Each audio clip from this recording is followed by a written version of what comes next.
the protocol is for that. But no.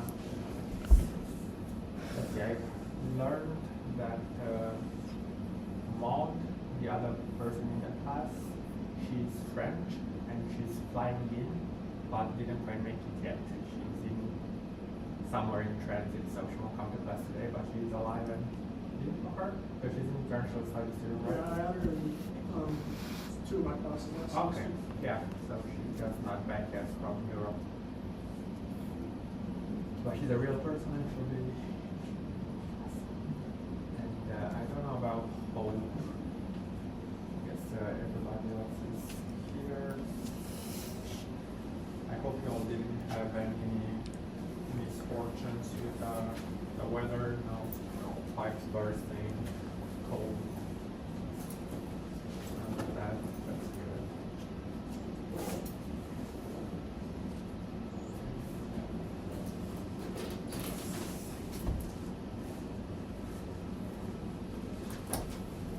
I will start just telling you a little bit about, I think this is the only class that I have the hard copy of and the computer one, right?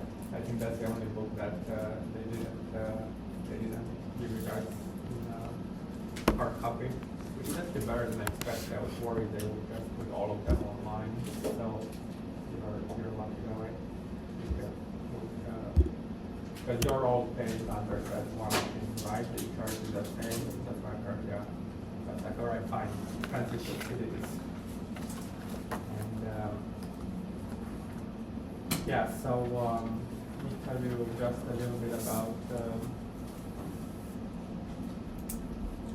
the author, give you an introduction, and then we'll start with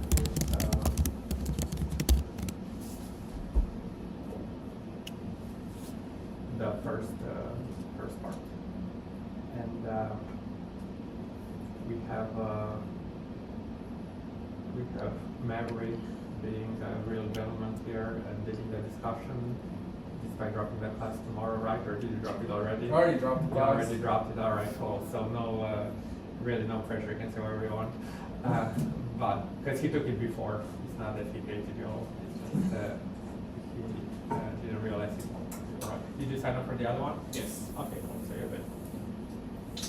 But yeah, Walter Russell Mead, he is, let me ask you, does the name sound familiar? Do you feel like you've heard of this person before? Probably, right? So he's a columnist for the Wall Street Journal for the last 5-10 years or so. And he's on TV quite a bit doing like expert commentary and stuff like that. So he's someone that, and now he's at the University of Florida, professor over there, but he's been in and out of the policy and academic work. Now, he's never worked in government, but he worked with the Council of Foreign Relations, and this book was the book that made him famous. So this is also the oldest book, I think, that we have, was 2003 that he wrote it, and it was a very well received book, and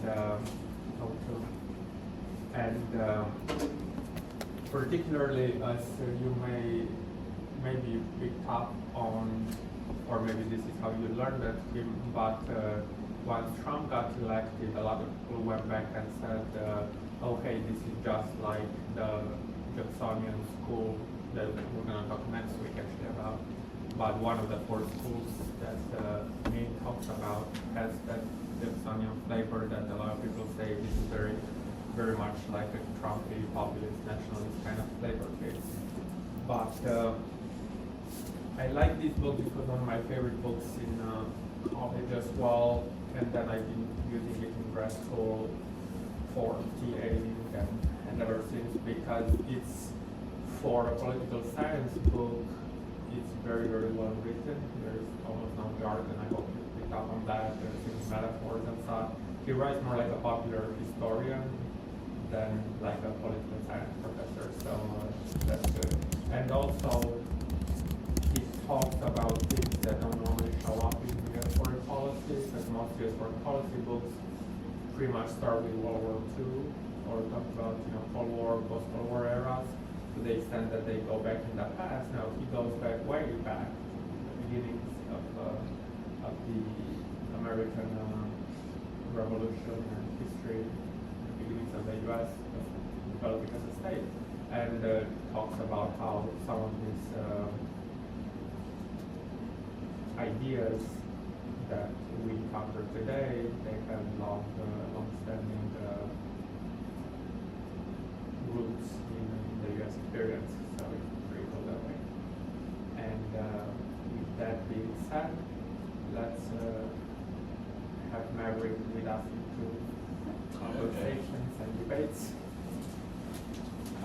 Do you want me to get the summary first? Yeah. Okay. Wherever you want. Alright, so in the first 5 chapters of Special Providence, Walter Russell Reed argues that American foreign policy is rooted in long-standing belief that the United States is uniquely favored by history, geography, and even divine providence. In his intro, he quotes Bismarck in saying that the special providence that the drunks, fools in the United States of America has encouraged optimism, moral confidence, and a belief that American power serves as a larger emphasis to the importance of enduring national traditions and assumptions that shape how Americans interpret global events. And like Dr. Podesky said, he introduces 4 schools of thought: the Hamiltonian, Jeffersonian, Jacksonian, and Wilsonian, that compete and overlap in shaping U.S. behavior abroad. And that's pretty much all I have for the intro. So my first question is for everybody. Mead argues that Americans believe they are guided by that special providence. Do you believe? Do you want, before we go into the questions, Yeah. do you want to say anything more about the summary of like the rest of the chapters, or how do you want to? Do you want to go Yeah, I can chapter by chapter, or do you want to give a brief summary of everything and then? Yeah, I'll just finish. Okay. He shows that the changing global conditions push the United States from relative isolation toward deeper international engagement, especially through economic and political power. Chapters 4 and 5 focus on two of these traditions, and the Hamiltonian emphasis on commerce, stability, and integration into the world economy, and the Wilsonian chapters frame American foreign policy as an ongoing debate about national identity, purpose, and the proper use of power. Can I go with my question? Yeah. So Mead argues that Americans believe they are guided by that special providence. Do you believe that that belief is a strength or weakness of this foreign policy?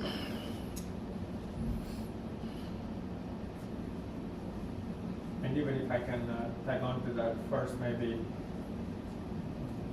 are you convinced based on the chapter so far in the book, or maybe the introduction, that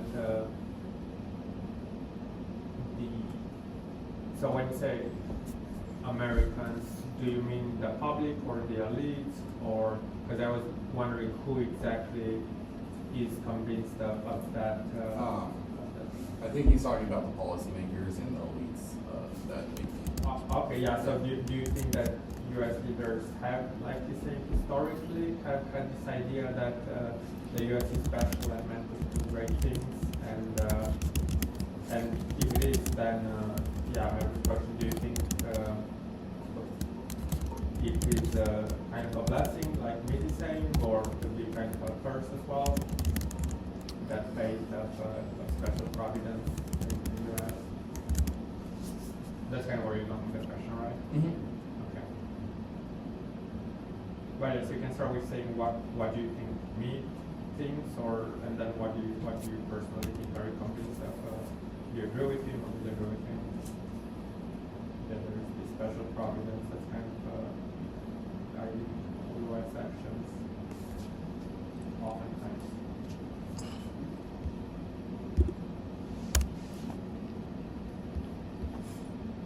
I think generally we have, to believe that we do have some sort of special providence, like you get into the idea of manifest destiny and westward expansion. You know, we see that as our right to go and claim that land for ourselves. But I think it can also be a hindrance sometimes, because when you see yourself as having some sort of divine providence or special providence, that can kind of lead you to actions that you would be better off not taking, can lead to some sort of overextension in your policy. Yeah, that's just my biggest thoughts. We spoke in the book multiple times about how the United States, as it was kind of becoming a nation, it was able to really thrive because of its unique kind of circumstances, like its geography, its differences from sort of like continental Europe in the sense that like it didn't have like a monarchy or an aristocracy, and that we kind of came up as a representative democracy, and that we had a difference between the state and society in terms of like commerce and movement. So I think because the United States is so unique, just circumstantially, I think that allowed us to really thrive in terms of our foreign policy, more so than some sort of, you know, divine special providence. That as opposed to like, what I really liked about, I think it was in the second chapter, the comparison to Mr. Magoo walking into certain situations and just blind luck, it just worked out. I think that there's a bit of an organic success due to the condition of where the United States was, how it was founded, and then how easily it gained hemispheric hegemony. So I think that could be, I think for sure politicians have viewed that as kind of divine providence. But certainly I don't think Mead interprets it as that. And I think that it's definitely a very dangerous narrative in terms of maintaining security and force protection abroad. But yeah, the Mr. Magoo thing I thought was pretty fun. So. Also, our relationship with Frederick, which he talks about a great deal, helped us a lot in the early stages of our nationhood. Just a side tangent. He was kind of explaining how like the British disconnect from the continent as well, establishing like international trade routes. We kind of modeled a lot of our. I mean, I thought it was pretty interesting. It's a very British way of looking at commerce and Right, yeah, yeah, the focus on sea lanes. lanes, exactly, and just commerce in general, and a world order, an economic world order being key for U.S. economy to thrive, which is a British way of looking at that for sure, the liberal way of looking at that, like liberal in the economic sense, like 19th century liberalism, that free trade, all of that stuff was, he argues, at least one part, not all of the schools had that, but a couple of them did for sure, maybe three, that had a focus on the name, global commerce. Anyone else on that, the special providence idea? How about the part of whether it was helpful or non-helpful, which is kind of Meredith's question. Do you think, all in all, was it good that many people had a sense of being able to go abroad, accomplish great things that God is with us, or was it a bad thing that it made you do things that were, in retrospect, stupid, or maybe God wasn't with you on that particular thing? That was a very loaded question. Well, that's what his question was, right? Because it could be both. It could be, like some good things, some bad things happen. was Manifest Destiny a good thing in retrospect? Like, I mean, you know, obviously there was very horrible things came from the westward expansion, but also it built our nation. Right, yeah, no, definitely, you know, it's like, you wouldn't want to give it back in retrospect, but you kind of like, in fact, you want to add more. Yeah, Matt, you're just waiting for. Oh, no, I was just thinking, but, one of the things that I noticed was this was written in 2001, correct? Yeah. So this was written. Like before I think right before 9/11. Yeah, which is an interesting consideration because he couldn't have foreseen, nor could he have commented on, the various, American foreign policy failures that we would see at the beginning of the 21st century, such as the beginning of forever wars in the Middle East and the U.S. overextending itself within the Middle And East. if you guys are curious, he has been active the last, 25 years since then. So you can definitely see what he thinks of different other things like Iraq and Afghanistan and all of that.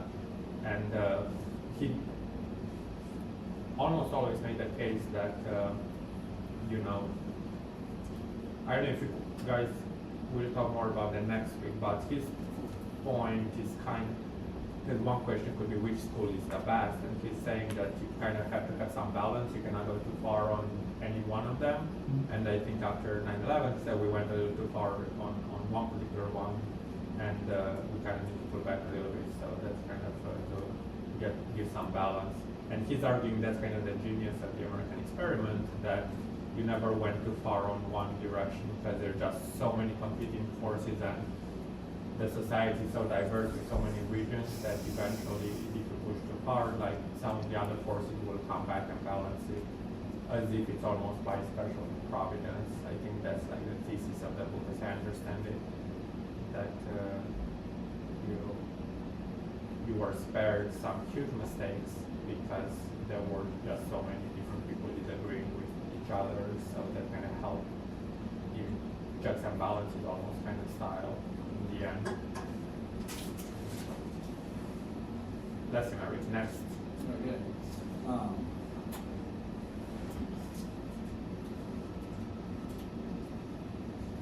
The next question is, which of the 4 foreign policy traditions of Hamiltonian, Jeffersonian, Jacksonian, and Wilsonian seems to be the most influential over the course of our history? And do you see those tensions that overlap between them, and can any of them really be separated in practice? Well, I guess you just one at touched a on. time, yeah. So the first one, part of the question was if you think one of them was more dominant than the others, pretty much. Mhm. One of the first ones, yeah. And you can do it, but, and I guess you could do it by sections. like, Yeah, you know. before we do that, just to make sure everybody's on the same page, let's go around and, not necessarily around the room, but let's go over, I should say, the 4 schools so we know kind of what they are, in his opinion. So I don't know if you want to give brief summaries or if people want to jump in. So let's see. We'll give you one. You're the one, Mary, and then Nancy Quicks. That's the next one. Summarize the one you like the most, or whatever. Or one of the 2 that were in today. Just very briefly. Well, there's the Jacksonian school, which is like American interest and centralized American, like America first, Mhm. like the.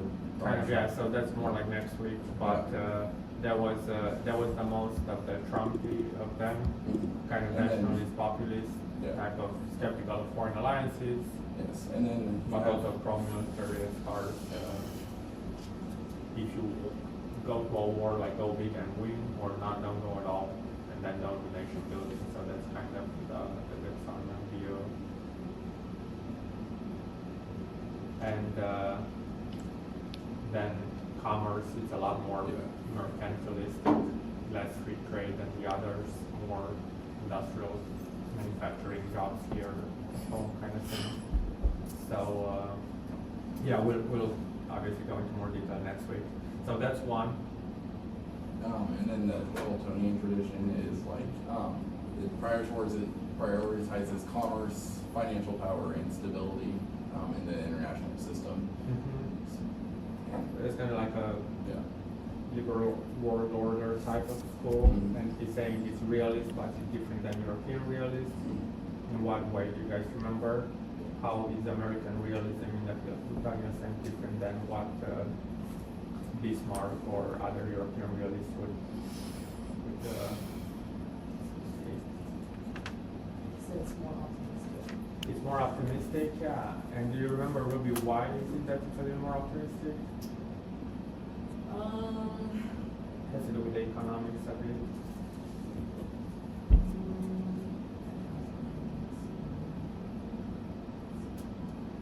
As realists in general, like, remember from last week, tend to be more zero-sum minded and pessimistic about conflict. Because in commerce, it's not a zero sum game. Exactly, yeah, in commerce and theory, you could get win-win situations, right? Particularly in that free trade mindset. Okay, Hamiltonians. Let's see. Well, how about Wilsonians? Who wants to tell us about that? It's like spreading like democracy and ideals, international, focusing on international law and more idealistic, like I guess in foreign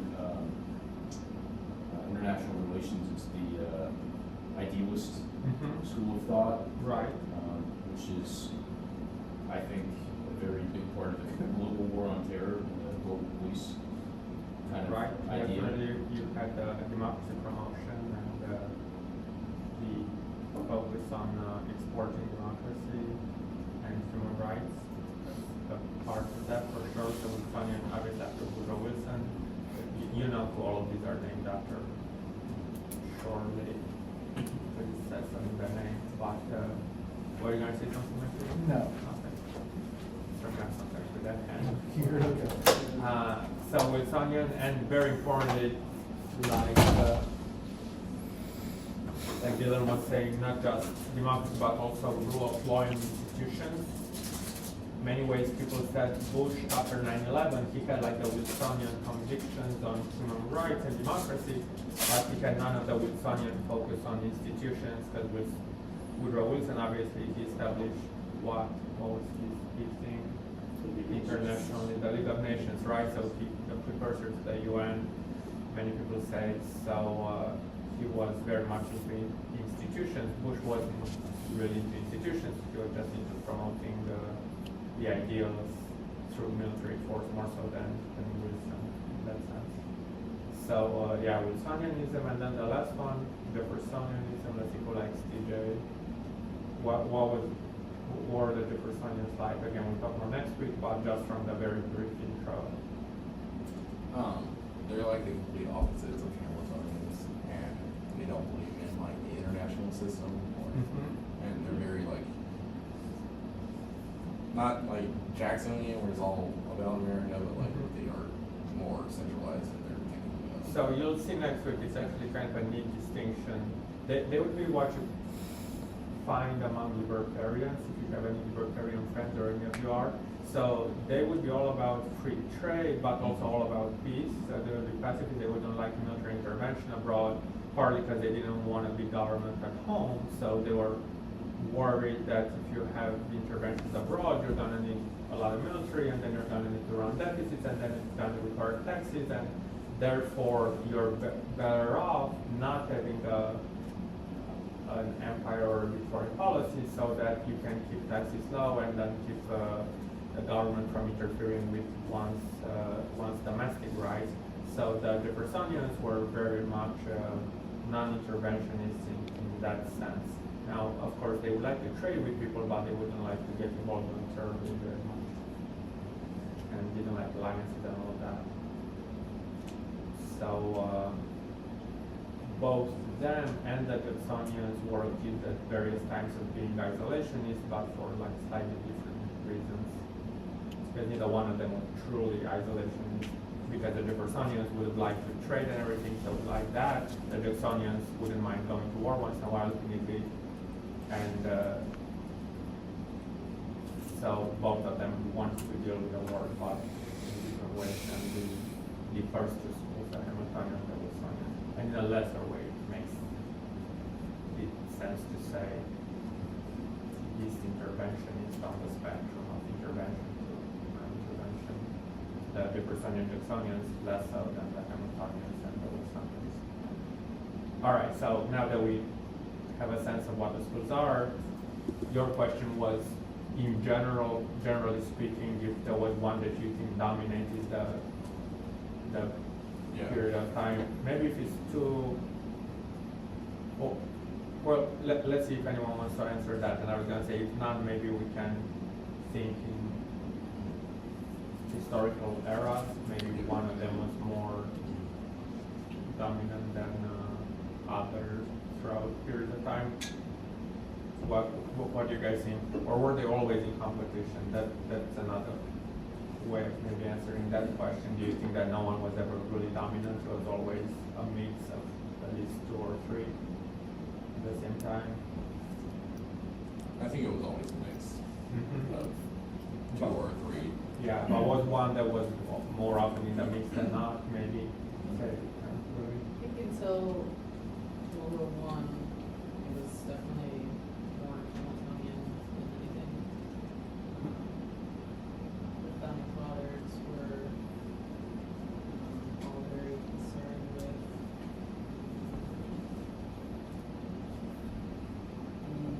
the freedom of the seas, open door policies. Well, not all of them, but Not all of them. Jefferson. Yes. Yes, but, yeah, up until Maybe then, of that's them. kind of how they were operating, and that's how the nation was kind of succeeding, finding its success until the European empires were really starting to threaten, the friendship or alliance that the U.S. and Great Britain had going. Mhm. I think during the Cold War as well, I think there's kind of a mix. I think like Jimmy Carter was for sure had kind of Wilsonian bent, was more Hamiltonian. Mhm. But it's hard to, I don't know. I mean, certainly not Jacksonian. I don't think anywhere in the Cold War. I think that's pretty novel to today.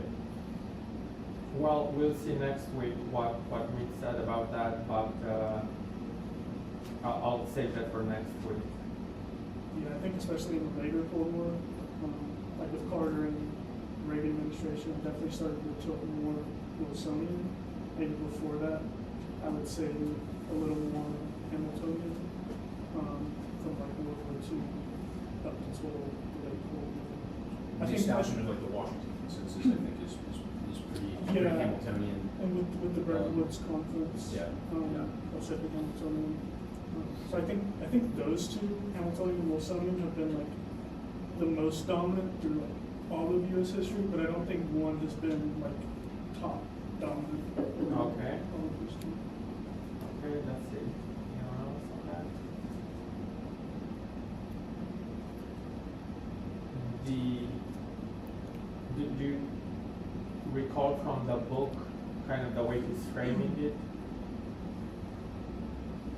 There's this idea that people would have a little bit, Ruby was going there, that the U.S. was isolation before World War I and then started getting involved and then went back to being a little isolationist, and then World War II happened, and then eventually it ended up being super interventionist during the Cold War, but that the U.S. didn't really have much of a foreign policy interest before World War I, minor things, and Meade is trying to argue that that's not quite the case. There was a lot of involvement, and we used to invade countries and get involved in the Western Hemisphere a lot back then. Just we weren't doing it in Europe, so people thought we're not like a real power because we don't play in the European kind of balance of power. But the Monroe Doctrine obviously was something that was during Monroe and Quincy Adams, so the 19th century. Not now, in the early 19th century. So you had more than the conventional wisdom of the U.S. was isolation before World War I type of narrative, and I think one of the great things about the book is showing how there was a lot more involvement in foreign affairs, just maybe in a different way back then as well. It wasn't just all post-Cold War. And some of the traditions, if you look at now, many people are saying that President Trump is the first president who wants to bring U.S. foreign policy to like pre-World War II traditions. So he talks about, the Monroe Doctrine, and he talks about the Western Hemisphere, stuff that wasn't really that big of a deal during the Cold War when everybody would talk about containment and ideologies like containing the Soviet Union. And even after 9/11, we kind of conceptualized the war on terror in, I would argue, many ways like we do with the Cold War. We thought that there's one big bad ideology like radical Islam, just like communism was during the Cold War, and we need to go and democratize countries and help them out, and everything is about that, and not focus so much on great power politics or geography or like you used to in the 18th and 19th century, but rather on ideologies and on institutions and military interventions to bring about changes in the politics of different countries. So maybe the war on terror and the Cold War were both kind of still part of that post-World War II view of the U.S. as superpower and manager of the global order. And arguably, for better or worse, right now, the Trump administration is going back before World War II to different traditions of Afghanistan defense, focus on the Western Hemisphere, less so on ideology, more so on just resources, for example, territories, clearly like Greenland, and these debates of resources, oil, rare earths, like very 19th century type concerns that people have, and less so about the UN and the other post-World War II concerns, or free trade for that matter. Much less focus on that, more focus on mercantilism, which is just industrial policy.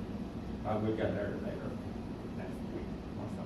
Let's go back to this. So, what were the other parts of your question after it? Which one is the most common? And I asked if the tensions of the schools of thought overlapped, and if they could be separated in practice.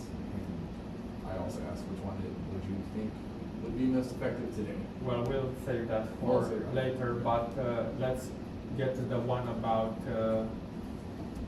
a potential critique of the book is along these lines. Well, all presidents had, these thoughts to some extent or another, and sometimes even the same president maybe moved from one school to another based on the circumstance. So how useful is it really to think of these traditions if, can they really be separated, which is kind of what Maverick is saying, or do presidents kind of pick and choose whatever they feel is the best answer at any particular time? They don't really follow these principles very consistently. That would be like a critique of the book. So do you think that would be fair, or is actually the case that you can have, like Mead argues, very clearly marked tendencies? Obviously, no one will be 100% this, none will be that.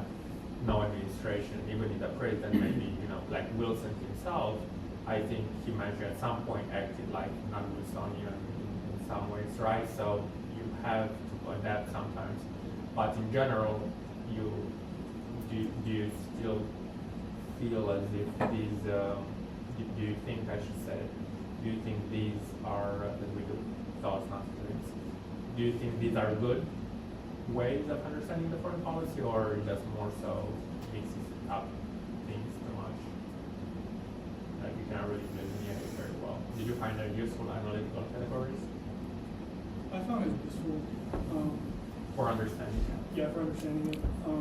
Just having those sort of categories, because obviously not a single administration is not going to fit perfectly into one category, but you can say, oh, they fit mostly into Wilsonian, Jeffersonian. Right. And then kind of how we talked about it is it's kind of been very difficult to categorize American foreign policy because it's really scattered. Like he talks about the kaleidoscope of American foreign policy. Right, and that's very There's good. not a big, a continuous line of similar policy. So I think having those 4 categories and placing them along the timeline is just helpful in understanding generally what foreign policy at that time is. Thought he used an interesting analogy also when he was describing the 4 schools, that they were all like magnets under a piece of paper, and that every like person in politics was an iron shaving, and that like some of the shavings were maybe like attracted to 2 different magnets, and some of them were like standing up in weird ways, and some of them were just like falling off the paper, and some of them were just, you know, not even magnets, they were just people. So I thought that was an interesting way of just like analyzing it. I also thought, I mean, he put a big like asterisk in that section where he was explaining that. He was like, yeah, this is obviously not like a perfect way of explaining these things. There's like all these subgroups, like these subdivisions of these Wilsonians, like more radical Wilsonians say this, this, and this, and Right. more right-leaning Wilsonians say this, this, and this. So, but I do think that it is an easy like generalization to kind of group them into, and yeah, the most important figures in American politics kind of easily fall into these 4 schools. It's an easy way of thinking about it. Another way to think about answering that question is, do you find this particular categorization more useful than, let's say, a more typical IR realist versus liberal internationalist? Let's say that's another way of people describing the various tendencies of the various grand strategies. Like, you know, last week we talked about realism, because this is obviously this is just about the U.S. foreign policy. It doesn't really apply to other countries' foreign policies, like realism or liberal internationalism would apply. But nevertheless, they are analytical frameworks to help you make sense of the world. And to the extent that you find this more granular one, more tailored towards U.S. foreign policy, this approach better than, and you know, he talks a little bit about the beginning, right, about how realism doesn't really work in explaining U.S. foreign policy. He argues, at least continental realism, like the Mearsheimer type of realism that we discussed a little bit last week, and we'll discuss more weeks to come.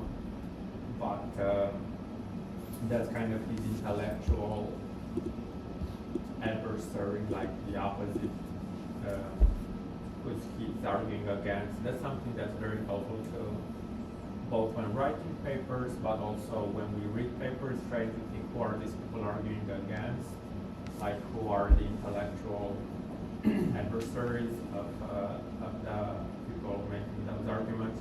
Because usually there's the case that when you write a book, you have to say other people are wrong and I'm right, and that's how you publish books and, you know, get tenure and all of that. If no one disagrees with you, in other words, it's not like a very interesting book or article or paper. So when, you know, you're writing your papers in general, not just this class is a little different because you just do a compare and contrast.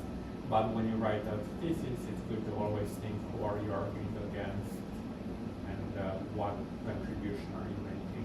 So in his mind, he's arguing against the people who think you can divide foreign policy in the U.S. between realists and idealists, or interventionists or non-interventionists.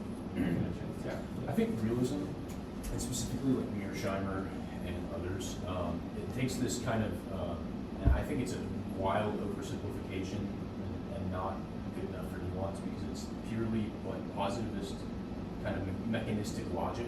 Like this will happen this way, this will happen this way. And I think this is a step closer toward that kind of nuance where, I I mean, there's certain motivations behind this, and it makes more sense to me than just like everything's kind of clockwork. You can expect the power to do this, you can expect the power to do this, because, I mean, I think in retrospect, it's easier to predict, but I mean, currently, who knows where the United States is gonna go without looking at the ideational kind of landscape of politics, if that makes sense.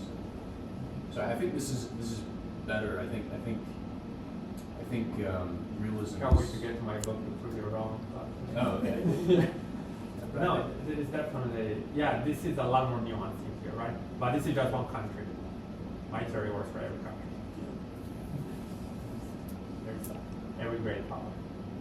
That's not crazy. But yeah, I think it does work better in this situation because he's only analyzing America. But if he were to apply it to like obviously other great powers, those terms would be applicable. Right, yeah, they would have it, and people do apply it, like maybe you've heard like the influence of, say, Confucianism in Chinese foreign policy. Some people think if you study that really hard, you can figure out how the Chinese would act, or of Russian messianic or like communism during the Cold War was one of those things that if you study that, you would figure out how they act, for example.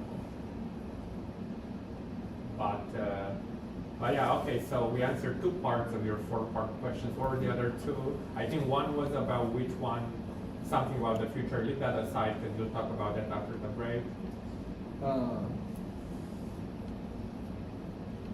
But what was like in the middle there? It was just like, do you see tension or overlap between them? Okay, I see. So do you think that they are more complementary or more opposite, these schools? And maybe, yeah, if you can think of which ones would you think that are most opposed? So let's say if a president wants to choose 2, or is inclined to do so, like these 2 are just totally, he would become a schizo, like it would not work. You have to, some of them may fit others better. In that sense, you can maybe pick Wilsonian and Hamiltonian, but you cannot pick Wilsonian and Jeffersonian because you're kind of very so crazy kind of thing. Or you're going to do things that the opposites, that point in opposite directions.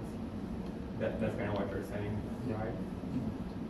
Yeah, so do you guys have a sense of which ones might work better with each other? And which ones are like not a good idea to try and mix? They just don't go well. Interesting question. I mean, I think Wilsonian and Hamiltonian could theoretically work together. I think you could spread American democracy, promote American democracy through institutions while also promoting American enterprise. Yeah, no, absolutely. I think that would be a very, what you would call like conventional Council on Foreign Relations type foreign policy, like George H.W. Bush, maybe Clinton. You would find that that combination of fairly business-like, but also quite inclined to work with other nations, international law, all of the stuff, democracy promotion, even with force sometimes, be a very kind of centrist type of approach the U.S. had at times in the past. I mean, could like, for instance, just a thought, like certain Biden. stimuli can kind of cause a reaction that would be more Wilsonian. For instance, I think of the 90s and the Balkans with Serbia, and I don't know all the details, but I think it took a while for U.S. intervention before there was UN intervention, like Srebrenica, and the United States bombed Serbia, but that was a kind of, and then tried to instill with NATO forces like democratization and stability, and that was very Wilsonian, but it took external pressures to cause that. So I think like these, they express, I don't know if that makes sense. Yeah, no. So with Wilsonianism, in order to promote democracy, a bunch of things need to happen. If you're thinking logically about it, right? Particularly in the case of, if you think Woodrow Wilson, came after World War I, helped build the League of Nations because the U.S. was one of the greatest powers standing. We were not hurt by the war at all, and with the post-Cold War era, the Soviet Union collapsed. Again, we were in a position to maybe go ahead and do stuff like that, like use military force to punish countries that violate human rights or commit genocide or whatever, because there was no one else around to stop us. First of all, the Cold War was done, so we could just do whatever. So it took a while because of getting the U.S. interested in that, but once we got interested in that, then it was fairly constraint-free, our ability to do that. And all of the other people were kind of on our side, more or less, because they were just our allies. Yes. Like, would the Marshall Plan be an example of a Hamiltonian and Wilsonian policy? Yeah, it definitely had Hamiltonian undertones because it was an economic plan and it was meant to help Western Europe develop economically so that they would be our trading partner, and the U.S. businesses were heavily involved in that. But also it helped those countries stay democratic and not turn communist, which was a major implementation of the plan. Now,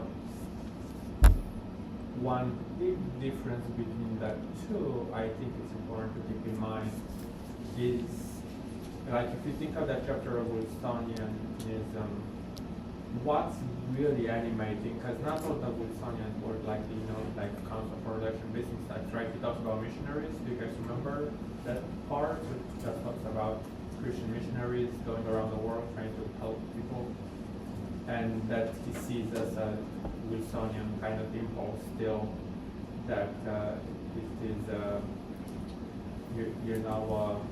Henry Kissinger, I don't know if he was already mentioned in the first half of the book, I forgot, or later on, or the part about how the U.S. State Department hires a lot of these people who want to go ahead and do good things because they're just not enough like missionary positions, and some of them get hired as diplomats, but they have the same mindset of going and help the local people live better lives and act better. And you may have heard like the do good kind of impulse of your foreign policy to go around and try to help other people live better lives and the way we see better lives. And that's it comes from a very universalistic ideology that Hamiltonians don't necessarily have. So Wilsonians want to think that the world would be better off if everybody would be like us, and we're gonna go out there and try to make it happen. Hamiltonians, it's more like we're focusing on our interests, the way, and we, to the extent that free trade is in our interest, will be for free trade. If it's not anymore, then who knows? But there's not that commitment ideologically to expand freedom and human rights and all of that the Wilsonians have. So the Wilsonians are much more ideologically committed to this than the Hamiltonians. Did that kind of come through from that chapter? Or if you guys remember the part about missionaries and all of that, just people interested in going around the world to improve the country, other people. Yeah. That's it. What's next? All right. So, Mead places a lot of emphasis on historical luck on the American rise. How convincing do you find this argument? And are there examples of culture and leadership that matter more than geography?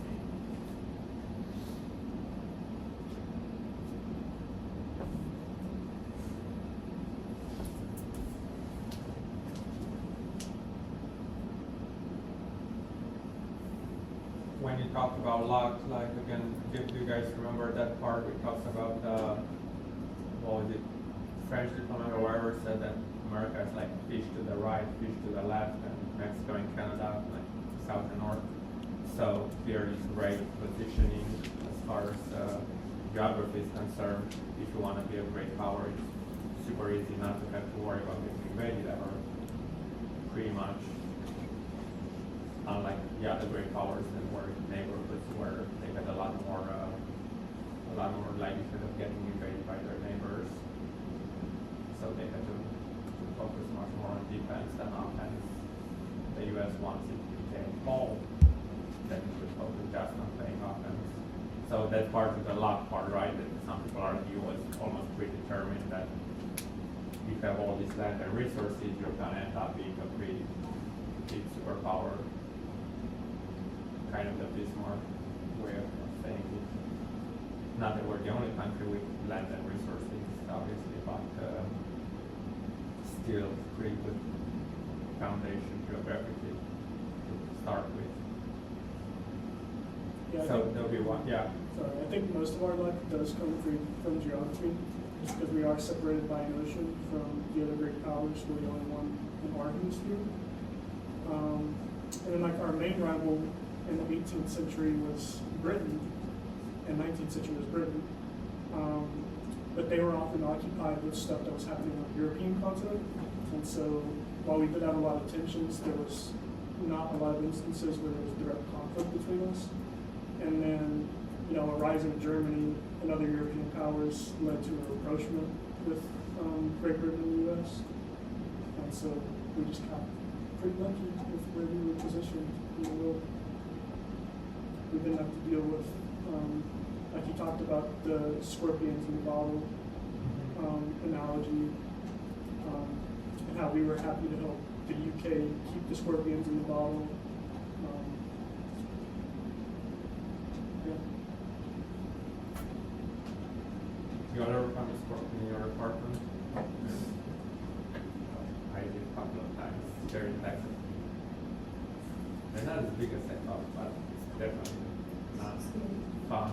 Yeah, it's random, but yeah, scorpions. How about so obviously his argument is it's more than luck, right? Theory, a lot of so what Mary was saying. Can you think of like kinds of leadership, right? That's what you're saying, where Yeah. leadership are more than luck, or any particular maybe examples from the book where one of these schools impacted in a positive way the course of events, and without it would have been without its ideals, it would have been hard to imagine things working out just based on luck.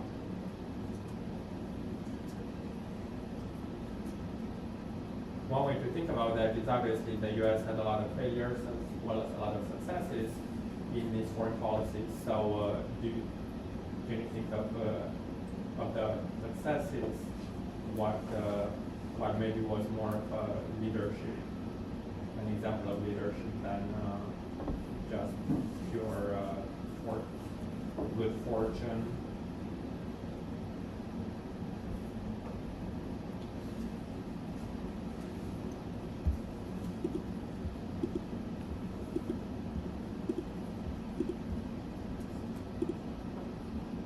Let me ask that question differently. If you were to try and pick one instance, like a president or something, and we can keep to the two schools we read for today, the Hamiltonians and the Wilsonians.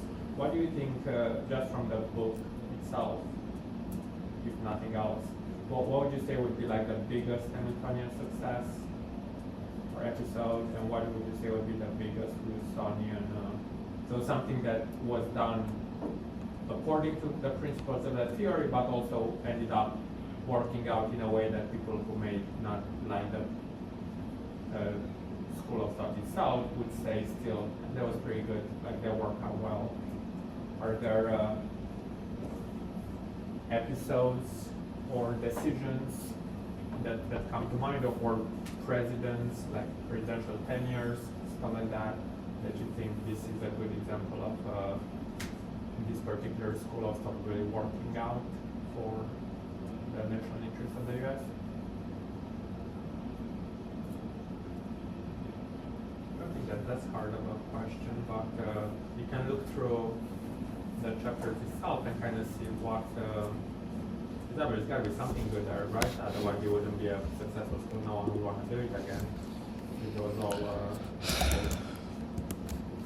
bad.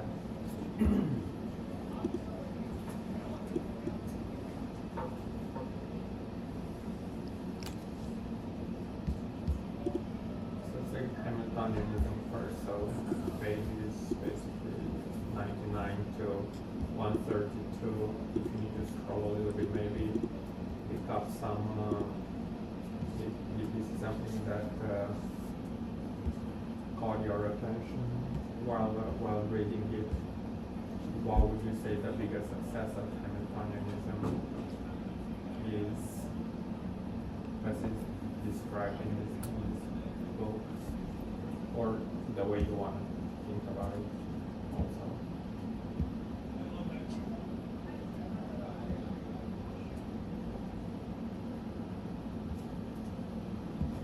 I just feel like I'm talking too much. No, you're Not not. saying anything, but, No, I'm supposed to. like opening the world to American commerce. The open door policy? Yeah.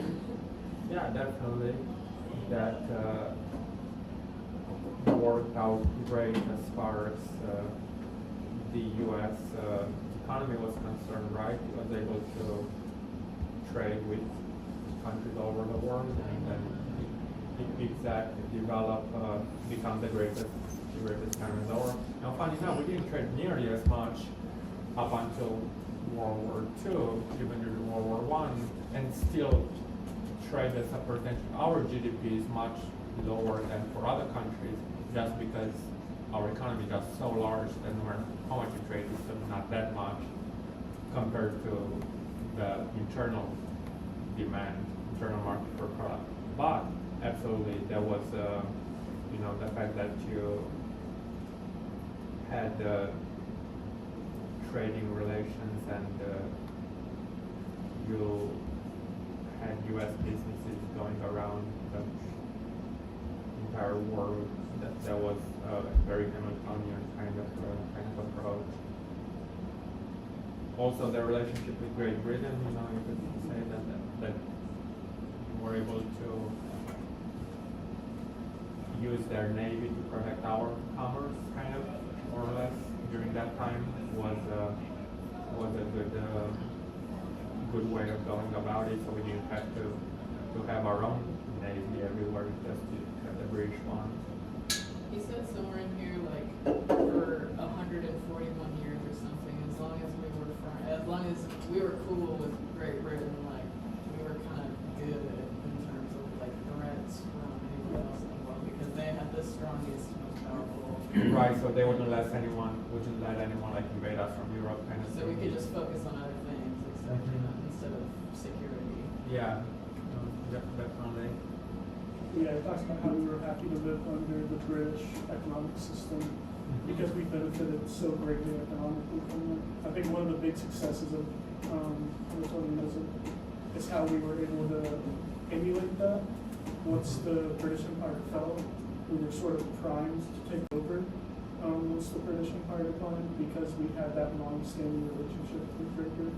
We were kind of doing the same Hamiltonian thing while the British Empire was still at its zenith, like Admiral Perry's gunboat diplomacy with Japan is Right. Hamiltonian. So Yeah, that's good. What about Wilsonianism? Anything in that realm of next chapter? What do you guys think about potential Wilsonianism successes? Clearly not the League of Nations, right? The Marshall Plan Or was anything great. else? Yeah, if you think of the Marshall Plan as being motivated also by humanitarian considerations, not just strategic ones, although it was mostly done so the Soviets wouldn't take control of Western Europe, because the Communist parties were polling pretty well in Western Europe, So that was the main trigger for the Marshall Plan, to make sure that they don't get to win an election, because then maybe they won't have another election again. The way it happened in like Eastern European countries, once communist parties won, then they basically banned all the other parties under the Soviet pressure. So the Truman administration didn't want that to happen in Western Europe, so they made sure that the economies of Western Europe are strong enough that the communist parties would not gain control, and that worked out in that sense. What else? Kind of going in with the Marshall Plan, he talks about Germany and Italy and Japan after World War II, how we kind of built those countries back up with democratic idealists, and they became really big powerhouses and have been big success stories since then. Yeah, and he also talks about how Wilsonianism led to the creation of things like the Red Cross and the Geneva Conventions, sort of trying to prevent war. A lot of that comes out of Wilsonianism.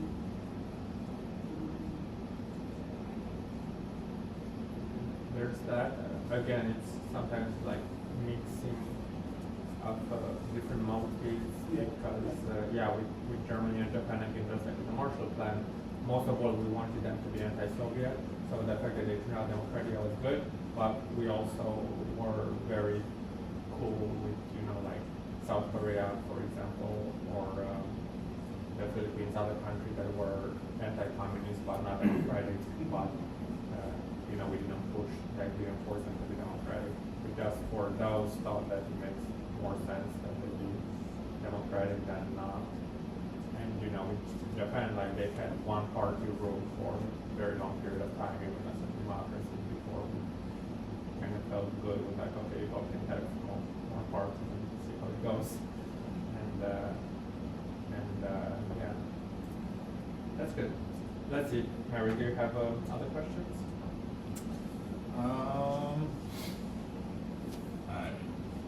I have one more question.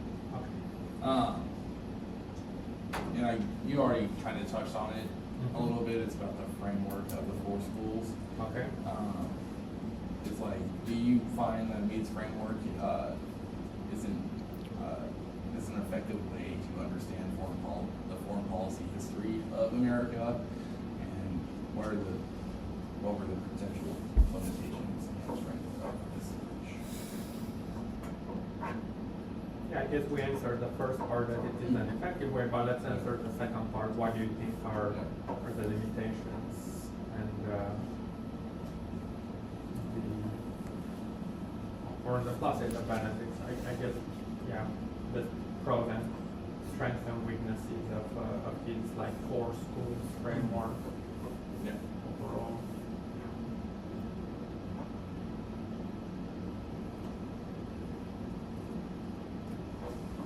So another way of asking, what did you like about this book? These books, theoretical outline. Let's go this side. Inquire like Jacob. So I do like his way of describing it, but the weaknesses I would say is like, I think he mentions it, I don't remember exactly which chapter,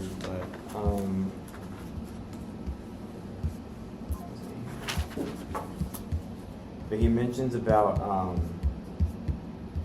like, oh well, we can overgeneralize, and we can look too much at, okay, well, we look so much at the president of like that it's named after, for example, and it's kind of like we can make it almost absolute, like try to look at it in like a lens of it being absolute, when, like we were talking about earlier, it's never going to be just black and white, like you're Wilsonian or Hamiltonian or whatever. And he says like even Marx didn't call himself a Marxist, or he knows like Christians that don't, or it said something about Christians and that don't follow Christ or something like that. So I think it's a lot better than like the realists and idealists. but I do think still you can get too caught up in kind of limiting what like your lens just because you're looking so much at like, oh, maybe what was Wilson's policy? Okay, he's not like that, so it can't be the Wilsonian or something like that. Or like when you're describing like, oh, this is a Hamiltonian or Wilsonian policy, and it's like, well, it's to contain the Soviet Union, and so you can contort too much of the reality of what's going on to fit this specific narrative that's insufficient. If that makes sense. So. That's it. Rocco. Oh, yeah. I also think that all these four school of thought really falls under national interest, and national interest for to put forward your national interest, you need to think rationally, and if you're rational, then you're a realist. So, and I don't think one school of thought like dominates the foreign policy, but rather it's mix of all, as there might be like it's a balanced mix of this foreign policy schools for like for all the country. Sorry. I think Kennedy. I was just gonna call on you. Where are you going? Oh. That well. All right. Yeah, I think like there will be so there will be all these four school of thoughts interplaying like globally, and the variables might shift for continent, and also there might be little twist for specific countries. So yeah, I think it will be a mix of all of these four, and it will be very hard to like pinpoint. So this would be a Yeah. weakness of the framework that there's always Yes. a little bit of each. So I don't think we can differentiate. Yeah, but in the defense, he does admit that, but saying, again, it's better to be mindful of these. And why do you think, if I can actually tag along on that last question before the break? Let's save it for after the break. That's a good time to stop. 7:40, so you got 20 minutes, and then we'll come back at 8. And I'll make my follow-up question one that two I'm going to ask you. And, I do have one question, Yes. Dr. Perlescu. I have a good understanding of Hamiltonianism, Wilsonianism, and Jacksonianism. Jacksonianism. Yes. But what's a modern day example of Jeffersonianism? The only one I can really point The to. Cato Institute? Which one? The Cato Institute? Yes. Like people who work there, like libertarians. Ron Paul. Ron Paul, yeah, exactly, very much so. Because I was thinking presidential Trump on like style. Tuesdays and Fridays. I was thinking presidential styles, and the only one that came to mind was like Calvin Coolidge or like Herbert Yeah, Hoover. no. Those are and you can argue to an extent President Trump. That's why I said like Tuesdays, Fridays. Sometimes. Yeah. Yeah, sometimes. Because, it's peace, it's trade, it's non-interventionism abroad, don't like institutions, like commercial institutions. And, yeah. So that would be. I think also once we read, I don't know if you read the Jeffersonian chapter, the one that's due for next week, but it'll probably make more sense. Yeah. You'll have some examples and such. From Jefferson, like federalism, these kind of things. So that kind of makes sense. That kind of tracks. Jeffersonian Republicans. All right. So we'll move Matthew on this side. So this will be one group, and then that will be the other group. And two questions. Thank you. So the first one, coming from the end of our conversation before the break, if you are taking just the two schools that we focused on this week, Hamiltonians and Wilsonians, I want you to try and answer that whether using examples or just logical reasoning. What do you think are the best parts about that school, and what do you think are the worst parts about that school?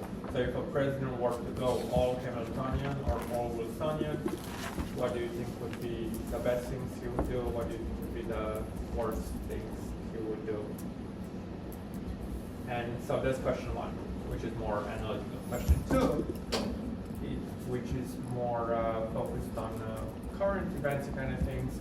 So many people are saying, President Trump likes to say, that he abandoned the traditional U.S. role as global security guarantor and overall global leader of the international economic order and long-standing alliances and all the things that Wilsonians and Hamiltonians like.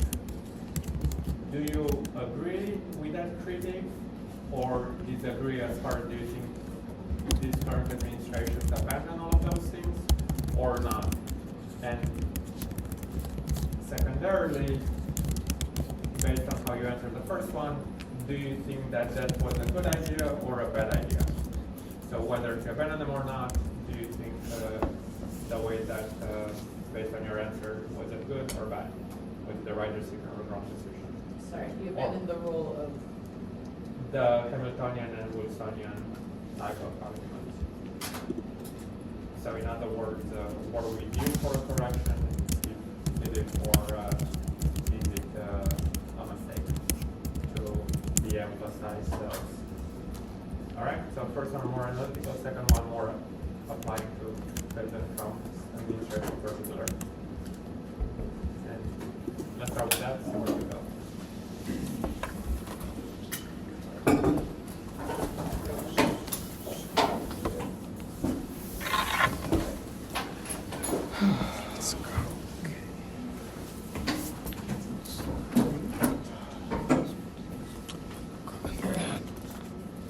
Yeah, feel free to rearrange chairs and tables and whatnot in a way that makes sense for the discussion. We could just flip this this way, no?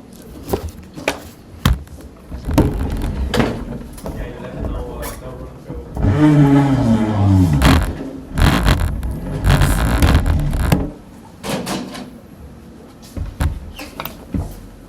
Appreciate you. Thank you.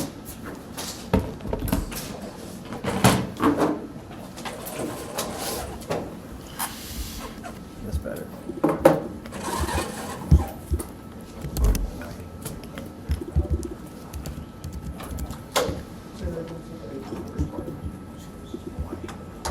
First one was What are the best parts of Hamiltonian and Wilsonian schools of thought? What are the weaknesses? Okay. Yeah, I think that's probably one of the Wilsonianism is that we want to, like the goal is to spread American values everywhere. If those values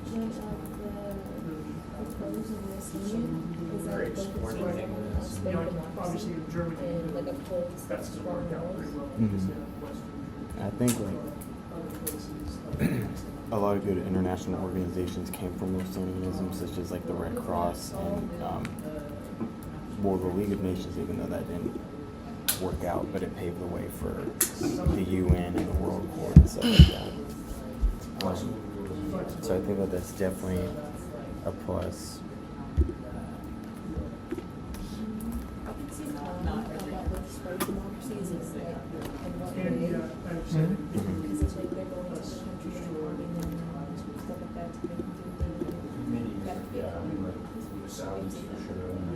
and I would argue one of the criticisms of Wilsonianism is in trying to spread democracies to countries for whom aren't. How do I want to word this? It's naive to assume that every country would be receptive to democracy because there's very specific conditions that are required in order for democracy to, present itself. One of the biggest ones is, does the history and political culture of the country match with democratic principles and values? Some countries do, some countries don't. One great example is like Iraq. the history of Iraq does not support democracy. They're a very decentralized governmental system, and their governmental system is based upon regions and tribes, small knit communities. It's not made for a strong central democratic system. That's not what the country supports. So imposing democratic principles, values, and beliefs or democratic system, giving them the framework of that doesn't really work. Yeah. It's like asking me to prepare a Japanese dish of some kind. Like, sure, you can give me the instructions and I can try to figure it out, but it's not going to be the same or as effective as somebody that's Japanese that happens to know that framework were to be able to sell it to me. And No. two, I think it talks about it in the chapter when it talks about like the missionaries and all that when they went to the Ottoman Empire. Like, I think it said something. I found it kind of funny because he said like what it took Islam 13 centuries to achieve in eliminating Christianity. The missionaries went in there and did it in 1 century, because I think trying so hard to spread the ideals and the culture and the democracy and all that, we incited, what was it? Like groups that were just rebelling against that, and so from that they got a lot of. I think it said too, like even a lot of Turks and Arab nationalists that went in there. The school separated the Western ideology from the Christianity part, and then they went and they said, okay, well look, they're actually inciting anti-Arab or anti-Turk or whatever, what have you, but. It's like even in the as good of intentions as they could have, you can still go and cause something like that, and then you eliminated a population that, or severely oppressed society that. I mean, they were already a minority, but like they had to figured out how to live in that system that they had, and then we go and we try to change the system, and then look what happens. So I think but you see that a lot too, even in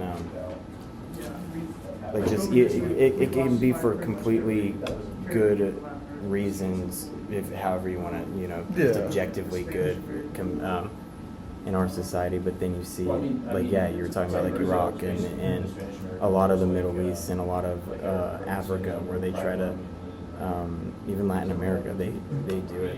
It's like you try to spread principles that aren't necessarily aligned. Like you said, with cultures, because like you said, democracy is not compatible with every single culture.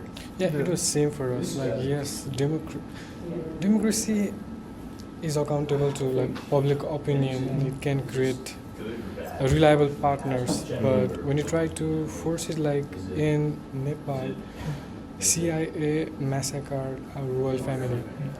They like annihilated everybody. They killed everybody, and they brought democracy like 3 years later. But we have like the most unstable democracy in the world. Like average tenure might be it's around 1.5 years. Because there is lots of actors and it's quite unstable right there, and democracy doesn't suit our land. It's not like compatible.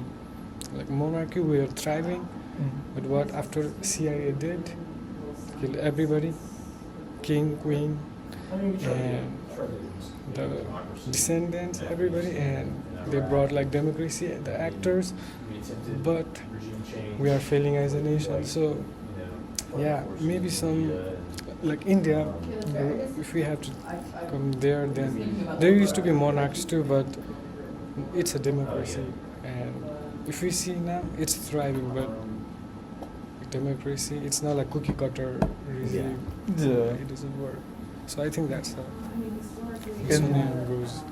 You make an excellent point too, that just because you can do something, and hypothetically, sure, you can replace a regime, you can try to instill democratic principles, but do those last? It also takes time and effort to stay in those countries Yes. to make a lasting to take a note out of other scholarship, the U.S. is great at winning wars. We're very excellent at doing that, minus Vietnam and the Middle East, et cetera, et cetera, et cetera. We're terrible at nation building. Mhm. We're terrible at maintaining peace in other countries. I've seen like, yeah, like to build on that point, I've seen where it's like, like people say, the U.S. is good at going in and changing the regime, but then like you said, the time, the money, the effort into ensuring that the transition is smooth, I guess, we don't do it. We just kind of, oh, good luck. And then, yeah. Yeah. That's why I think it's interesting, like what's gonna happen in Venezuela with their president. So are we gonna really stay there for the long term and try to, I don't wanna say fix, but fix what's going on? The administration would argue we would through economic development. You bring in, you open up the markets in Venezuela to American companies. It'll essentially trickle back down to the Venezuelan people, That's just the word, what happened in. which there is precedent that things like that do and can happen. But is it probable? That's the question you're asking. Is it probable? But like if you see the history related to petrodollar, everywhere US steps, the country it's in a bad state. It barely functions. Like Iraq, they're like anti-US. If you see Yemen, if you see like Saddam Hussein, what US did to Saddam Hussein, to Gaddafi, and now Venezuela, I don't think the future is quite bright. Wherever, it's like US has image of like Captain America, but on some parts of the world, from the outsider point, Yeah. it also has like a demonic image too. Because wherever it steps, it's like ruins, and people are left at mercy. So yeah, there's like both. Yeah. So yeah, and coming to like Venezuela and petrodollar thing, then Well, it's also, it's all. it's very hard to believe that Venezuela will be in a good shape. Yeah, it's Because definitely going to be a black mark on the history is not really good. No, we live in interesting times, Yes. and I wish we didn't. It's been thrown in the air And that might. Jacksonian, did we talk about that? It's just I think we're just talking about the Hamilton. Yeah, we're just talking about the Hamilton and the Wilson, I believe, right? Okay, yes. Yeah. Hamiltonian and Wilsonian. So we've covered Wilsonian in detail. Well, we've covered Wilsonian. Let's cover Hamiltonian in Yeah. detail. I think a pro income is that it leads to national interest of the state, but it's like to what extent? It kind of goes back to that like America First thing that we were talking about last week, where it's okay, how much can you disguise as or excuse as America First, or like again like the Hamiltonian way of thinking, like we're protecting our economic interests first and foremost, but how far does that go? So I think like you said, it's a good thing. It can It's like a good thing for like the yeah. Yeah. Western expansion was bad for the Native Americans, but it was good for the people. Yeah. I think another perspective is like after like Cold War and if you see China, then US was more like money centric. Like they thought that if we control money, then we control everything, and they pushed all their industry to China, and they thought that controlling money will be enough to contain everything.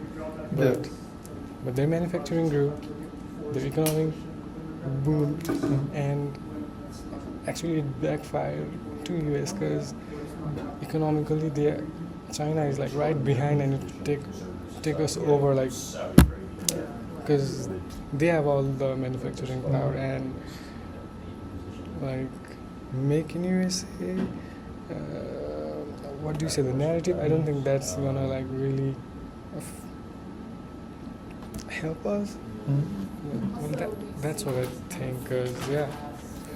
Yeah, like I think one of the strengths of Hamiltonianism is that it improves the U.S.'s standing internationally, because by improving U.S. economic, let me think about how I want to word this. Go ahead, Ray. And we also have a big threat of recession. So if we had managed it, like the debt crisis, I mean the question of recession, and I don't think like it was. I don't know what to say. Like,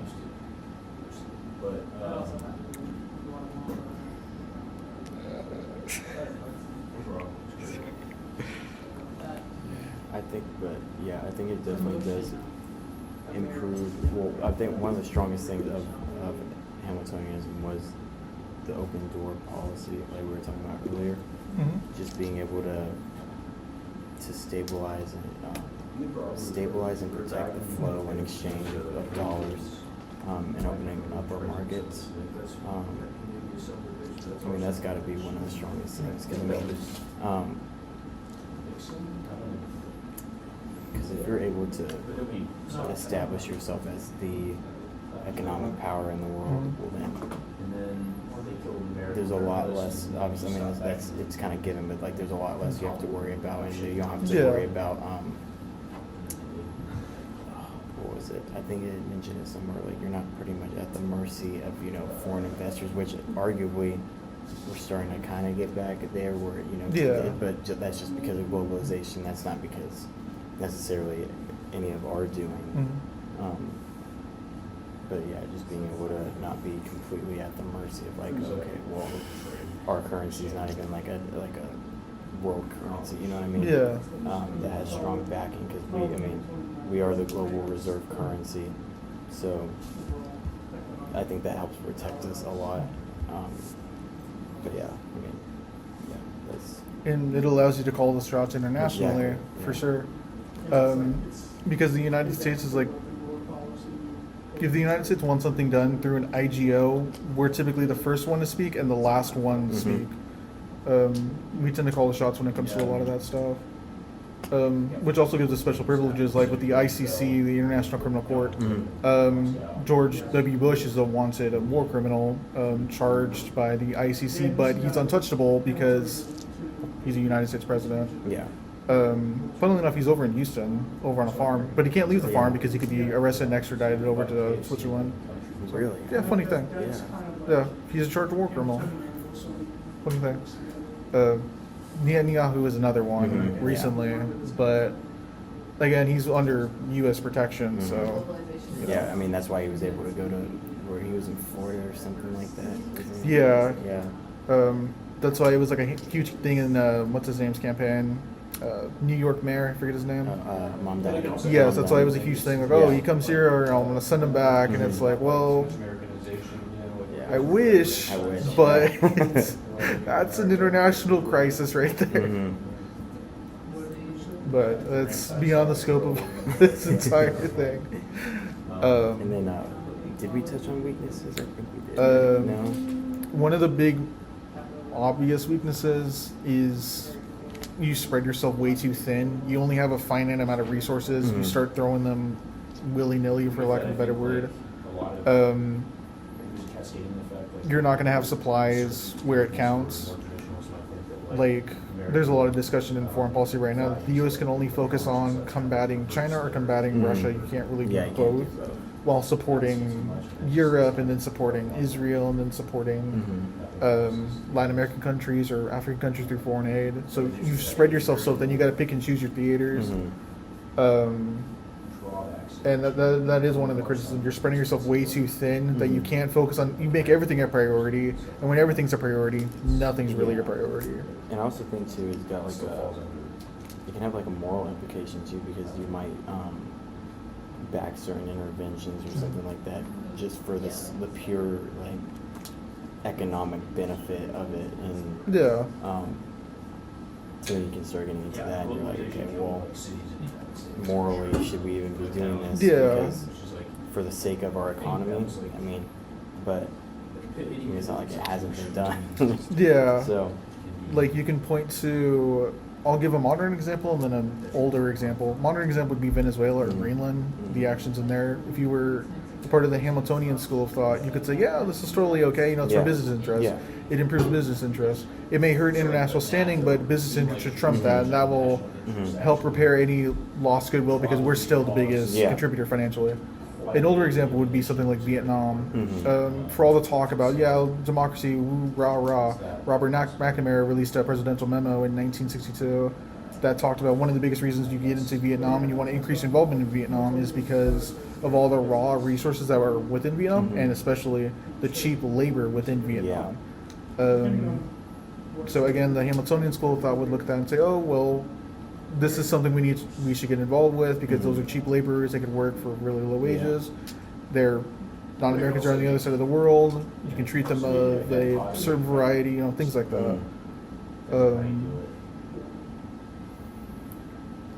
But yeah, that would be another weakness that you bring up that's excellent is the moral implications of backing certain actions economically or prioritizing economics over human capital, you know? A lot of tariff stuff was done. So do we want to see that? Yes. I mean, companies like More tariffs, Trump abandoned the traditional Hamiltonian, Wilsonian role. Do you agree or disagree with that? And then the second part is it a good idea or a bad idea? Did it. I think he's a big Wilsonian.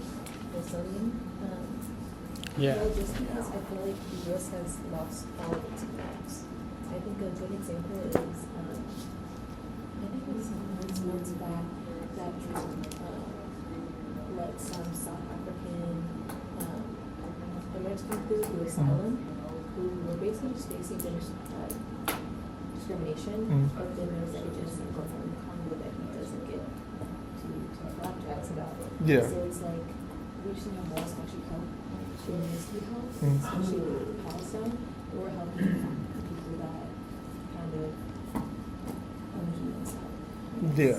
I think too you can see it with our withdrawal and funds and just support in general of international organizations. Like we just officially left. I mean, like the World Health Organization, stuff like that. Like I feel like we're backing. We're withdrawing support from organizations that we did help create to ensure our democratic values and stuff like that are spread and protected. And so I can definitely see more of a withdrawal from the Wilsonian principles, but like how you had mentioned with Venezuela and Greenland, on the other hand, with Hamiltonian, I think I don't see really any change in how much we've been kind of involved in that way and line of thinking. But yeah, that's my 2 cents.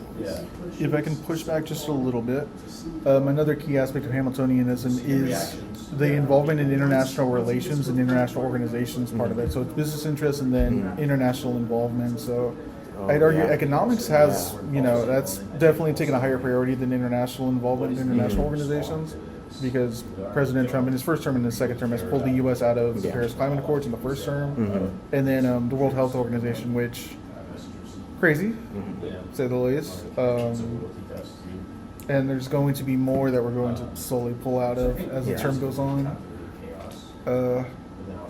But we're in, for lack of a better word, a modern empire in retreat. We're retracting. And is that good thing or a bad thing? Personally, I'd say it's a bad thing. Because once you start retracting, when you stop. And if I could put on like a neocon hat or even an older conservative hat, all of the democratization, all of the big government that you've put overseas, well, now that's coming back because you're retracting everything back. So the way that you've treated other countries and peoples is now going to start happening to American people now, which we're seeing right now. And is that a good thing or a bad thing? So we are essentially reaping what we have sown for the last 60, 70 years at this point to other countries, which is really pessimistic, not just for our generation, but for the next generation that's going to have to suffer the consequences of everything going on right now. Yeah, and well, I think US is quite withdrawing from the global order as like I remember last time Trump was questioning that China has more influence in the United Nations. These days he had allegated that, it was on news, I knew that, and US had like generally created such organization to control the world order, to maintain the world order, right? WTO, World Health Organization, and UN, and seems like US was like sorry, like US had maintained the world order. I can hear it, Camber. Oh, sorry. Speak up. Yeah, US has like maintained the world order through institutions like UN, WTO, World Health Organization, and withdrawing from that seems like it's like Going back on its Yeah, own word it's- almost, yeah. yeah, it won't be protecting the world as before and not being a global leader, and I don't know. I do have a pessimistic view on that. I don't know what's going to happen, but yeah, the symptoms is not good. Yeah. And I also think that US is withdrawing from both Hamiltonian and Wilsonian view, school of thought, because in Nepal we had like big debate on US Millennium Challenge Cooperation, and we had US aid. Like right before my visa interview, Trump pulled out the US aid, and That's I when knew my many of uncle my left because that's Really? my uncle Yeah. was an executive in the USA, so Yeah. that's why he isn't in Nepal anymore. Yeah, and all of the people I knew, they had to go back, and like we don't have. We used to get some funds through USAID, and USAID were helping like some few villages. In a good sense, yeah, but they were helping us. But now we don't have that support. We don't have that funds. There were a few schools they built and good things they did. We don't have that. And also, there was a big debate on Millennium Challenge Corporation. It's like they build strategic roads that connects to India, and they will build a electric transmission so that we could sell our electricity to India. We could export our electricity, and that would help our economy. They back that. They withdraw it from that too, not from just from Nepal, but all around the world. And they are in talks like, come, like do it back. But yeah, so I think like both. I don't think now you like the Trump administration really cares about democracy at all.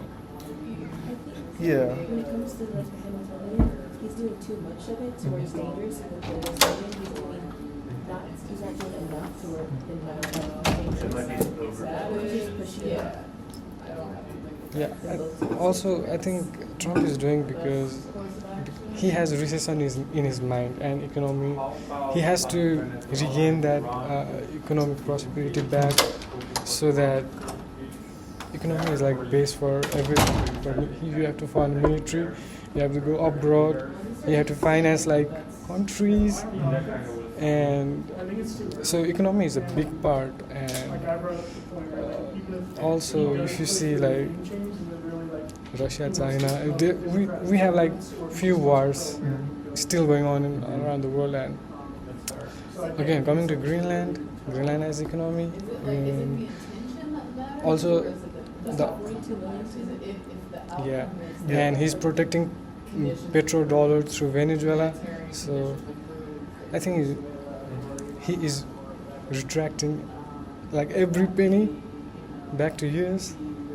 That's my thought. I don't know. Like, I mean, I would argue this administration is more or less a kleptocracy at this point, but that's my controversial opinion of the day.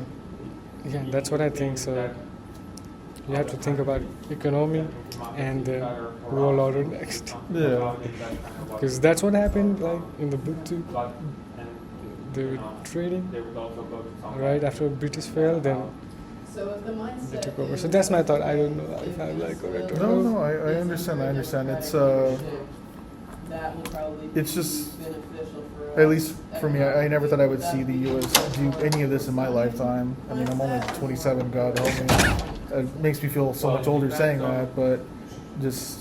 on, I didn't think that we would see the end of the liberal international world order Yes. so so or quickly. whether you just care about them. Especially one that like we were raised like in school like being like it being talked so highly of, like it was almost like unbreakable, and then now you're Yeah. yeah. Like I remember I was in elementary school. I'm old, I can yap. So I was in elementary school, right? I was like 4 or 5 years old. This was back in like 1972 or whatever. So I'm not that old, I swear, probably. No, you're not. No. And they had us vote for like president. So, oh, vote for Rick Perry or vote for Yeah. George W. Bush. Yeah. And I was like, who are these people? I remember doing that. And I was like, I think I literally voted because of like what color it was. I'm like, oh, I like this color or whatever. I was like, Yeah, I voted for Bush because I could actually like pronounce Bush. I couldn't pronounce Perry. I was like, Perry? So I was like, yeah, I'll go for Bush. Yeah, that would have been bad if I was a voter. Worst decision, but neither here nor there. but yeah, you definitely see like even stuff like. All right, that. guys, ready? They're ready. Mm. You guys ready? I think Do we know who's talking? You roll. You Ooh, should. I can't. I barely can speak a sentence. I'm good. Last week, that's how we had. We did it last week, and we did it today, so I'll jump in if somebody else does. start there. I think you're left. Yeah, no. That I was trying to and lost track. I'm trying to remember what we were talking about.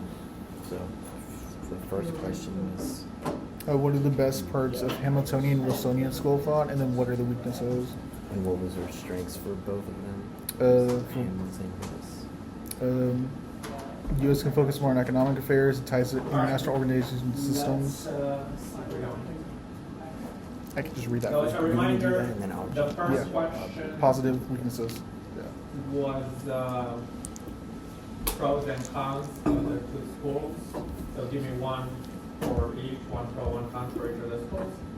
And then the second question was whether this current administration abandoned both of those schools or whichever one they did, and if that was a good or bad.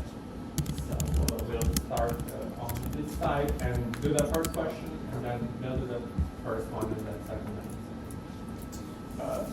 So for Hamiltonianism, we said that. And I say that was advocate, just so you know. So it's kind of made the United States the world economic powerhouse that it is, and has been beneficial overall because of the diffusion of American culture abroad, and kind of it's. So you think things are going great right now? We're in like the best place we've ever been. Up until, developed yeah. society. Until a few years ago, but not the best where we are. Well, if the Hamiltonians, you know, with their globalization and everything got us, why are people not better off or happier? Or why were there such a huge reaction against it, let's say, as far as the, you know, free trade and Hamiltonian ideas? You guys remember when Trump ran against Hillary the first time around? Both of them were against like the TPP, which is like the Asian Free Trade Agreement, and no one was defending free trade anymore. Would you guys say that maybe that whole thing went too far in a way, or whether the people didn't understand how good they had it, the globalization? I think the fear, especially amongst the voter base, is even though GDP may rise and companies may turn a profit, domestic industry suffer the Right. consequences of Hamiltonianism. Yeah, so it could be like, it's great that there are a lot more billionaires, but most of the people are much better off than they were otherwise. That's good explanation. Okay, let's keep going. For Wilsonianism, I mean, the best aspects of it are obviously promoting human rights, egalitarianism in terms of women's rights and racial equality and these kind of things abroad. However, and democratic ideals, but the biggest drawback is that not every country will react well to such impositions. Do most of them do? Are we broadly successful whenever we set about doing that around? Or No. there's just one or two that are, okay, so that maybe that's. Probably unsuccessful, and You get Germany and Japan. yeah, but Afghanistan and Iraq and to some degree Libya, not really, didn't really work out so well. It could be, could be a little bit tricky to pull it off, right? People just don't like being told how to live better lives. And, so that's definitely one of the bigger criticisms, I think, which we almost made it sound like it's a flip coin, like intentions are good, but kind of Roosevelt very good intention kind of thing can get you into more trouble than not. And so actually not the second question. Okay, this was the first question. Okay, all right, let's see what you guys got for the pros and cons for the schools. So we're going to start with the Hamiltonian school of thought. So one of the pros of the Hamiltonian school of thought is it allows the U.S. to focus more on economic affairs and ties to international organizations or systems, which strengthens the U.S. position globally, because if the United States is able to become more interconnected internationally, it's able to help call the shots more often and with more significance and influence internationally. For example, the U.S. sits up on the United Nations Security Council, and of course we get a veto vote, but whenever we take a position on something, typically other countries are more likely to follow because we're one of the strongest powers in the world. So that's Russia and China. Right? Russia and China do also, but the U.S., I would argue, curries more favor internationally. At least pre-Trump administration, we would curry more favor. Right, but they could also be those stuff, like, before Trump with the war in Iraq, we couldn't get the UN to go with us, like the war in Kosovo, we couldn't get the UN to go with us, because Russia and China, so it wasn't that necessary that we were only getting the. We do veto every resolution ever against Israel, so that was something we could have done, otherwise it's not that. Yeah. Branching off into the Wilsonian school of thought, the U.S. can export its cultural influence around the world, synchronizing democracy and democratic values with the U.S. or Western thought.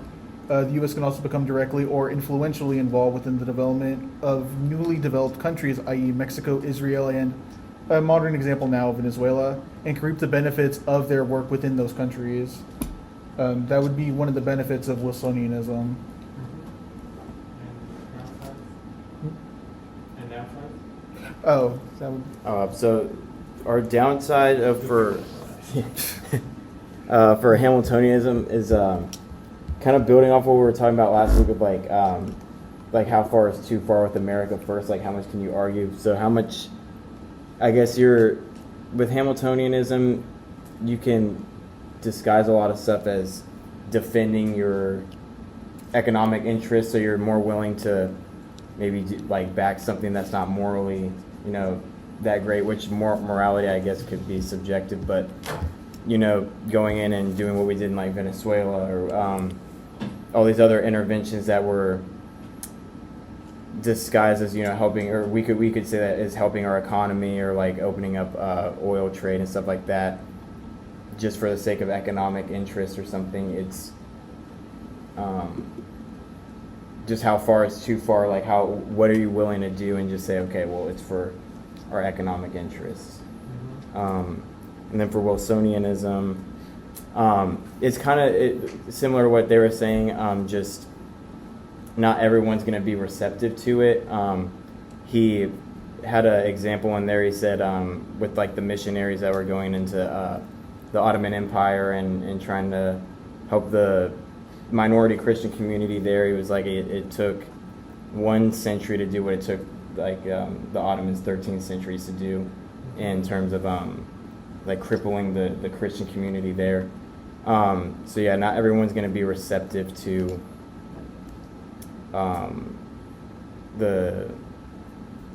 lost my train of thought all of a sudden. The democratic ideals that we have. Not every society is not gonna just They take could it. be certain big ideas in principle, but just they might not be receptive to the U.S. making them do Mhm. anything. Okay, very good. So now let's go back to you guys. So do you think these two schools, are they still in the Trump administration, or which one? And that would be very good. We think mostly no for Wilsonianism. I forgot to tell you, I'm sorry to stop you, but you can also, if you are pretty on top of the news cycles and all, if there are people in the administration that you think, okay, like Trump may not be, but like Rubio is definitely like a Wilsonian or whatever. Like if you think that there are certain parts or of the government that or people, you feel free to bring that up, because it could definitely be the case. These are people who, in general, thought somewhat about this and they have their own views. They don't just do just what the president says necessarily. From what I understand, for the most part, the Trump administration has backed away from more of the Wilsonian ideals of the previous administration, in terms of like cutting like specifically programs in the Middle East, infamously that promoted LGBTQ like rights, advocacy, and stuff like that. And I think Yeah, speaking of programs that have top line, yeah. getting the Middle East. And I would say that there's a pretty big pivot away from But Trump got all USA, not just that, and not just in the Middle East, like everything everywhere is gone. So yes, definitely not a Wilsonian move. I would say for Hamiltonianism, a bit of column A, column B. Yeah, much more Hamiltonian in nature in terms of tariffs. However, free trade agreements aren't exactly pursued, so it's a bit of kind of not really. It's kind of how you look at it as far as, me, the way he's looking at it, and many traditional economists argue that the U.S., like Britain, pushed free trade because that was in the best interest of a country that was trading a lot and didn't have a lot of resources of its own necessarily, particularly in Britain's case, not to rank up the world for sure. So their pushing free trade was what made sense for the British economy. Now, if you think that Trump pushing against free trade and instead pushing on tariffs and industrial capacity is something that's beneficial for the U.S. economy right now, because we are not really in 19th century. We have a lot of resources at home and a very large population, broadly speaking, to provide the markets for it. If that's a way to promote U.S. advantages, then forcing other countries to open business, to open to U.S. markets on a reciprocal basis like we are for theirs, then it could be Hamiltonian. But historically, the Hamiltonians wanted free trade and international law because we were the ones setting the law and opening that market, and it makes sense for our companies to do that. So it's kind of a different interpretation, but yes, I think that the fact that the importance of U.S. businesses in policy making is a kind of a Wilsonianism. Like you see all of these guys at the White House all the damn time, like all the CEOs every day they're there. So clearly the business community has a lot of influence in the policy making today. Just to chime in terms of the Trump administration cutting funding to USAID and stuff, the whole DOGE agenda or whatever was to decrease the deficit and cutting funding to foreign aid or whatever, but the deficit has increased since the Yeah. working. Yeah, no, it was definitely like, that wasn't where you would actually tie it. That was more so, and they knew that it's not a huge amount, it was just like there shouldn't be any amount, because we don't see that as in our interest. So there was like an easy way to, as opposed to, something that would hurt someone in the US. There was more, so as we're working for you, okay, Okay, and then, We also considered the mission in Venezuela to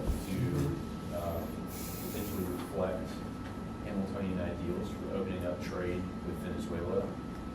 Not necessarily at this time can we say that there's a Wilsonian aspect to it, considering that we've still kept the regime in power and they haven't been wholesale replaced yet for a democratic system. But that's up in the air. yeah, and like I was telling them, with all of these, you can literally find arguments in the country, even as far as like Wilsonianism and the Trump administration, like, the fact that Trump tweeted about the Iranian protests and said, you still work for a government, your freedom, and in Venezuela, well, he didn't force regime change, definitely he literally like removed the dictator, so now, easier to see it happening. Not that we would do it necessarily, but it's in the works of this. You would think that so there are some, and I think Marco Rubio in particular was usually more of a Wilsonian kind of guy, so to the extent that he gets influence in the policy, particularly in Latin America, you see that. I'm surprised none more is happening in Cuba already, because I feel like Cuba is even easier than Venezuela in some ways to change, given their economic dire straits, but we'll see. But yeah, so there's definitely a little bit of that there. All right, what do you guys think as far as Trump and Wilsonian? We would agree that the Trump administration is abandoning the rule of Hamiltonian Wilsonian school of thought and instead embracing more of a Jeffersonian and Jacksonian school of thought. The reason that we had thought that they were abandoning both Hamiltonian and Wilsonian school of thought is because we're starting to see the retracting of for lack of a better word, the American empire away from international organizations, away from international interventionism, minus Venezuela, Greenland, and probably a couple of others in the future. But we're seeing the retractment of that and the focusing of America first and domestic policies in domestic areas. We literally cannot find enough organizations to withdraw from, like you said, every one that is out there, which a lot of them are kind of not there anyways. But yeah, it almost sounds like on purpose, like that's goal to withdraw from all of them, and then he's creating new ones, like you got the board of peace. The board of now, peace. And, we're just making new ones, so it's definitely very very active. Which, if you were to then flip that on its head, could you argue he's still working within the Hamiltonian school of thought, just he's flipping it on its head and changing the paradigm? Sure, in some ways you can argue that because he is setting new international organizations like the Board of Peace. He really wants Trump for the next edition of the book. And he's also renaming several U.S. federal buildings, and he's renaming several departments, like the Department of War, Department of Defense, Department of War. So again, you could argue he's still working within the Hamiltonian school of thought. He's just flipping it on its head and changing the paradigm. Personally, I think that's a more weaker school of thought, but I could see the arguments for that. As for the Wilsonian school of thought, well, like I said, he's focusing more on the Jeffersonian school of thought, branching away from that and focusing more on the U.S. domestic side of things rather than the international side of things. Anything else on? And do you think overall good or bad thing? Would you like to tell me what that, Jake?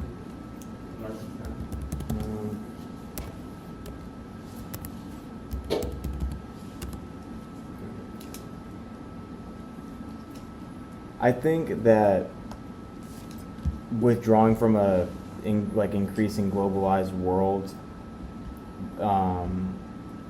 in a world where a lot of the organizations that you're withdrawing from, you helped create in general. I think pulling out is just gonna be a consequence for us as we get older and later generations, because the globalized world isn't gonna go anywhere. If anything, it's only just gonna shift from, if we're not the ones that are gonna be at the head of it, there's gonna be someone else that's gonna be at the head of it, in my opinion. I think a lot of the things that, we worry about, and we kind of put the mask of like, oh, we're worried about China, we're worried about this, we're worried about that. Increase, like, pulling out of a lot of organizations and shrinking back into our little sphere and our little bubble. I think that's just going to screw us over in the long run, because we're just isolated. We don't have the support and the backing of a lot of people and a lot of allies that we once had. And yeah, I just think it's not smart to be one of the global hegemons and pulling out of a very globalized world. Right. Particularly, like you said, if it stays like that and other countries step in, if it turns out that the world just goes back into old like spheres of influence, then it might not matter as much. So if you think Europe will just become an independent Europe as opposed to just be allied with China or something, or under Chinese control, then it might not matter nearly as much. But if it becomes like closely allied with like China, then yeah, that's a problem for sure. And same for Russia. But I think the key there is just because you don't have global institutions doesn't mean, like you said, that you don't have global ties. And the way that this administration is thinking is that all of these institutions allow smaller countries to get together and gain leverage over us, particularly with trade and things like that. If we can deal with them bilaterally, we're going to have trade deals with every single one of them, or at least, groups of them, and then we get our own terms, kind of. That's why, for example, they don't want to do global trade deals. They want to do like country by country trade deals so that they can use the size of the U.S. economy as a leverage. So that's kind of like their theory of the case, that we get a better deal this way, but we'll see how it works out eventually. All right, any questions, comments? Or if not, that's all we have for today. So we're going to have the second half of the book next